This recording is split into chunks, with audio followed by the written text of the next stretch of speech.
안녕하세요. 학교폭력 전문 변호사 내편지수 최지수 변호사입니다. 학교폭력, 그냥 학교폭력 얘기를 하는데 사실은 솜방망이 처벌, 별로 그렇게 세게 처벌되지 않아서 우리 아이만 피해 입고 그냥 끝났다, 이런 경우도 많이 보셨을 것 같고요. 얼마 전에 드라마도 있었죠, 더 글로리. 여기서 보면 송혜교, 어떤 집단적으로 가해지는 학교폭력에 대해서 대응을 하질 못해요. 그러니까 사실 거기에서 드라마에서 한 10년 지났나요? 그리고 나서도 연진아 이러면서 복수를 개인적으로 꿈꾸게 되는 이런 상황이 되고 말죠. 학교폭력의 특징은 제대로 대응을 하지 못하면 지속적으로 계속 끌고 가지는 사건이 될 수 있다는 거. 그 다음에 집단성. 한 애가 괴롭히면 피해자가 된 애는 타겟이 되거나 약한 아이로 찍혀가지고 다른 애들이 여럿이 집단적으로 괴롭히는 형태가 되기 쉽거나, 아니면 한 번 괴롭혔는데 이게 어느 정도 그냥 무마가 됐다, 이렇게 하면 강도가 심화돼가지고 점점 더 심해지는 이런 경향성을 보여요. 근데 이런 경우에 대해서 잘 초기에 대응을 하고, 또는 초기가 아니라 이제 어느 정도 진행된 다음에 부모님들이 하셨다고 하더라도 우리 아이를 이렇게 만든 애를 가만히 둘 수 있습니까? 학교폭력으로 괴롭힘을 당해서 우리 아이는 상급학교 진학도 제대로 맘먹은 데 못 가고 피해를 분명히 입었는데, 저 애는 아무렇지도 않게 상급학교 잘 진학하고 대학도 좋은 데 가고 이런 거를 봐야 됩니까? 학교폭력 피해자 입장에서 그냥 서면 사과로 대충 끝나는 솜방망이 처벌, 이걸 막으려면 어떻게 해야 됩니까? 오늘은 이거에 대해서 방법을 몇 가지 얘기해 보려고 합니다. 학교폭력 피해자들이 쉽게 생각하시는 부분들이 몇 가지 있는데, 그걸 저는 아니다라고 짚어드리고 싶은 부분이 몇 가지 있어요. 자, 첫 번째, 학교는 내 편이 아니다. 피해자로 신고했다고 해서 학교에서 바로 넌 피해자가 맞네, 그리고 쟤는 가해자네 라는 그 입장에서 조사를 해주는 게 절대 아닙니다. 가해자 입장은 또 어때요? 걔도 학생이거든요. 그리고 나도 억울해 이러고 있거든요. 그러면 피해자, 가해자 쌍방의 구조가 있는 구조에서 학교는 누구 편을 들 수가 없어요. 그렇기 때문에 피해자라고 해서 신고서만 써놓고 나서 학교가 이 일에 대해서 나는 피해자니까 선생님한테 다 말했으니까 조사는 학교에서 다 알아서 해줄 거야, 증거는 다 학교에서 수집해 줄 거야, 이렇게 생각하시면 엄청나게 곤란합니다. 내가 피해를 입었다면 맞았다 이러면 진단서도 필요할 거고요. 내가 쟤가 뭐라고 말하는 걸 들어서 이렇게 했다 그럼 그 말한 게 뭐였는지 녹음한 것도 필요할 것이고요. 그 말한 거가 녹음한 건 없지만 쟤가 말한 거를 쟤가 들었다 그럼 그 제3자의 진술도 필요할 거고요. 뭐 문방구 아줌마가 뭘 본 적이 있다 그럼 문방구 아줌마 진술서도 필요할 거고요. 사방 노력을 해야 됩니다. 그래서 학교는 내 편이 아니고, 조사는 학교에서는 조사를 하긴 하지만 피해자 입장에서는 학교가 내 편이 아니기 때문에 내가 다 조사해가지고 자료를 구비해야 된다는 그 노력을 하셔야 된다는 거. 두 번째 하시는, 쉽게 생각하시는 게 학폭 절차로 모든 게 끝? 나는 학교폭력 신고를 했기 때문에 이 신고되는 절차에서 처벌되는 걸 그냥 기다리면 된다? 아닙니다. 학교폭력은 학교폭력이고 형사적인 형사 고소도 할 수 있고요, 민사소송도 제기할 수 있고요, 방법을 총동원하셔야 됩니다. 물론 학교폭력을 신고해 놓고 나서 형사 고소를 하게 되면 학교폭력 절차에서는 조사가 어떻게 되고 그게 어디까지 진행됐는지 보자 하면서 학교폭력 그 심의를 잠깐 멈추는 경우도 있고 조사를 조금 지연시키는 경우도 있고 할 수는 있습니다. 그렇지만 형사 고소하고 민사소송이라는 방법이 있는 이상은 내가 피해를 당한 게 맞으면 그런 것도 총동원해서 생각을 해보셔야 됩니다.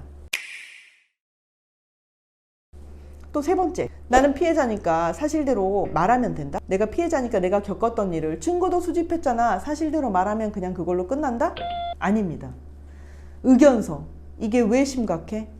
내가 왜 이런 피해를 당해가지고 쟤는 저런 처벌을 받아야 되지? 라는 것까지 설득이 돼야 됩니다. 왜 의견서가 필요하냐면 학폭의 기준이 있기 때문이죠.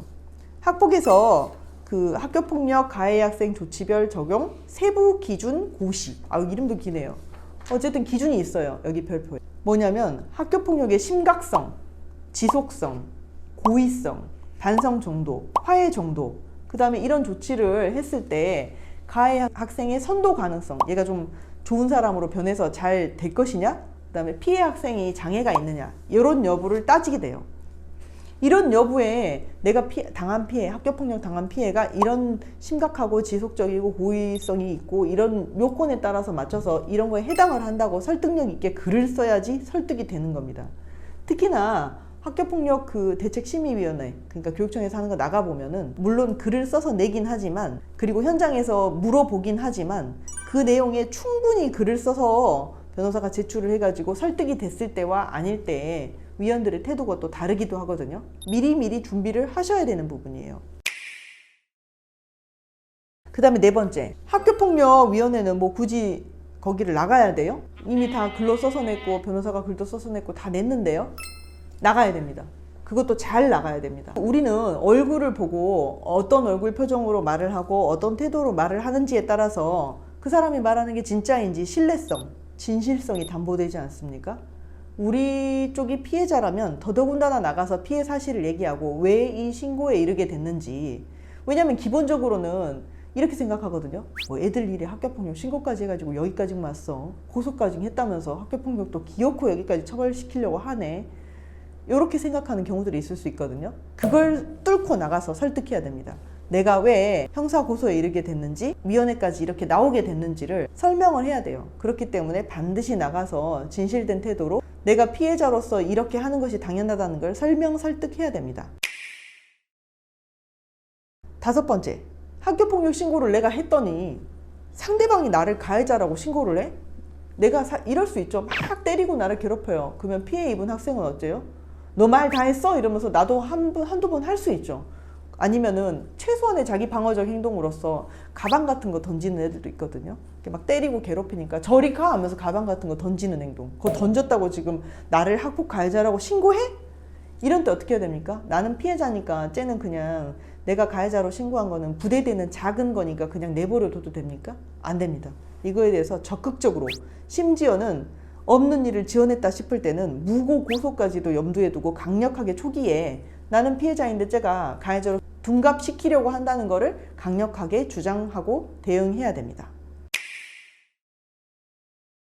자, 이런 기준들에 의해서 이제 학폭이 결정이 되고 뭐 학교폭력에 대한 이 조치가 취해진다고 하는데, 기본적으로는 아직도 학교폭력은 그 목적이 뭐에 있냐면 가해 학생을 벌 주는 데 있는 게 아니라 교화에 있다고 이미 법에 쓰여 있습니다. 그렇기 때문에 피해자 입장에서는 늘 서면 사과, 뭐 이런 솜방망이 처분 이렇게 된다고 여길 수밖에 없게 되는 거죠. 그럼 우리는 반대대로 이거를 뚫기 위해서 서면 사과는 나한테 아무런 도움이 되지 못한다라는 거를 미리미리 주장하고 글로 써내고 해야 됩니다. 실제로 최근에 정땡땡 뭐 그 고위 공직자 뭐 아들께서 서면 사과로 9줄이라고 했던 것 같아요. 간단히 써가지고 뭐 서면 사과로 그냥 내가 잘못했다고 써서 엄청 심각한 사안인데 거기에 대해서 9줄 그냥 써냈다, 이런 글을 본 적이 있어요. 저도 가끔은 안타까운 그런 경우들 봐요. 서면 사과로 해놓은 거 글 보면은 진짜 황당하거든요. 근데 저는 서면 사과 돼 있는 걸 보고 아, 왜 이거밖에 처벌이 안 됐어? 더 무거운 처벌을 받아야지 라고 하면서 이제 다시 여기 대해서 이의 제기하고 이런 절차를 하면서 서면 사과를 보게 되는데, 그거 보면은 황당해요. 사과라고 미안하다고 하는 경우가 사실 잘 없어요. 보통은 뭐라고 쓰냐면 그 왜 정땡땡 아드님도 그렇게 쓰셨대요. 뭐뭐 해서 안타까워. 네가 뭐가 안타깝니? 네가 나한테 잘못해가지고 잘못했다고 써야지. 네가 뭐가 안타까워. 뭐뭐 해서 유감이야. 네가 뭐가 유감이야. 네가 나한테 잘못을 했잖아. 잘못했어 라고 하는 걸 거의 본 적이 없는 것 같아요. 우리가 원하는 건 잘못했어 라고 하는 처절한 자기 반성과 진짜 말 그대로의 사과. 잘못해서 미안해. 이걸 원하는 거지. 안타까워. 유감이야. 뭐 이런 글을 쓰라고, 심지어 이런 것도 저는 본 적 있어요. 이런 글을 쓰라고 해서 쓰는데 왜 내가 이걸 쓰고 있는지 모르겠지만, 요렇게 사족을 단 것도 본 적이 있어요. 너무 화가 나가지고 그거 자기 엄마가 그렇게 쓰라고 시켰대요. 그니까요. 서면 사과에서 그치지 않도록 부모님이 할 수 있는 우리 아이를 지키기 위한 최대한의 노력 하셔야 됩니다. 학교폭력 변호사를 만나는 것, 거기서부터 출발이라고 생각됩니다. 이상 내편지수 최지수 변호사였습니다.